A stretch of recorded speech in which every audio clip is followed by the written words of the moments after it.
All right, well, let's talk about another part of retail, and that's hospitality, because with the cost of living forcing people to cut back on luxuries like eating out, hospitality businesses are failing at nearly twice the rate of a decade ago. According to ASIC data, more than 1,500 cafes and restaurants shut up shop last financial year. Industry experts say soaring food and energy prices, plus rises in rents and insurance costs, are pushing more businesses to the brink of collapse. So, Caroline, we've got this weird situation, right, where the government are happy to put billions of dollars into renewables.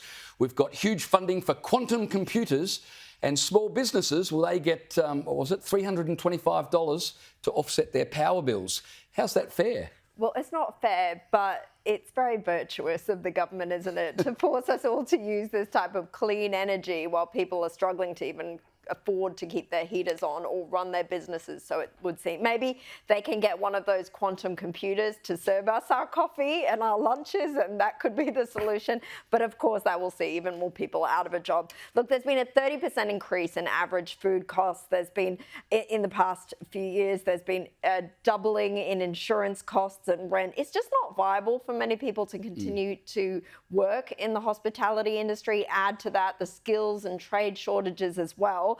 The industry warns that if the government can't rein in inflation, they're either going to have to, more people are going to have to go broke and shut up shop, or we're going to be paying $10 for a cappuccino or $100 for a steak. And I don't know what kind of quid you're on here, but I definitely can't afford a $100 steak and chips. Doesn't matter what quid I'm on, I will pay any amount of money for my morning coffee, Caroline. I can't function without it. Patrick, just talking about, the $325 sop to business for their energy prices. The government really haven't got much bounce from that money released to people on July 1st, have they? Everyone's sort of taken it, it's absorbed and forgotten about.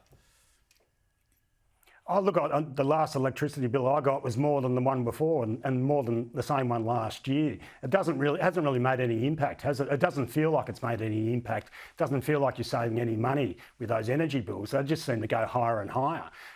It's not something people are talking about. It's not something that people are accrediting for making life easier. And going back to what you were saying before, I mean, the cost of cheese has doubled apparently in the last 2 years or the last year or something. People don't have any money to spend anymore, and $75 off the energy bill isn't really making any difference. Yeah. Well, today dozens of pro-Palestinian protesters converged on the University of Melbourne's Parkville campus to protest as the uni began disciplinary hearings for students who occupied a university building for 10 days last month. Now, don't forget, this is 24 hours after the Prime Minister appointed a special envoy to combat anti-Semitism.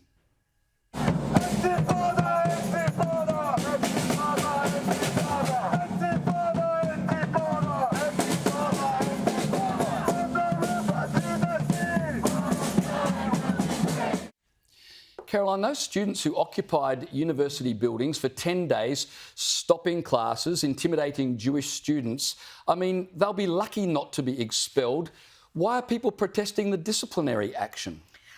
Well, I mean, expulsion is something they could potentially face in their disciplinary action. But look, we all know it's more likely they're going to get a warning or some other kind of slap on the wrist, maybe a suspension. They should really, a lot of them, be facing criminal charges, especially for chanting what are calls for genocide and terror slogans on the street. I mean, Intifada, as we know, refers to the two waves of terror that Palestinian terrorists carried out against Israelis in the 90s and the noughties. And to have people openly chanting that on the streets is outrageous. But the students somehow somehow say that it's about the university having some kind of Islamophobia or anti-Palestinian racism. So maybe they need the new Islamophobia special envoy that the PM's about to announce to handle their concerns now. Well, I mean, that protest just looked to me like people trying to intimidate the university leaders even further.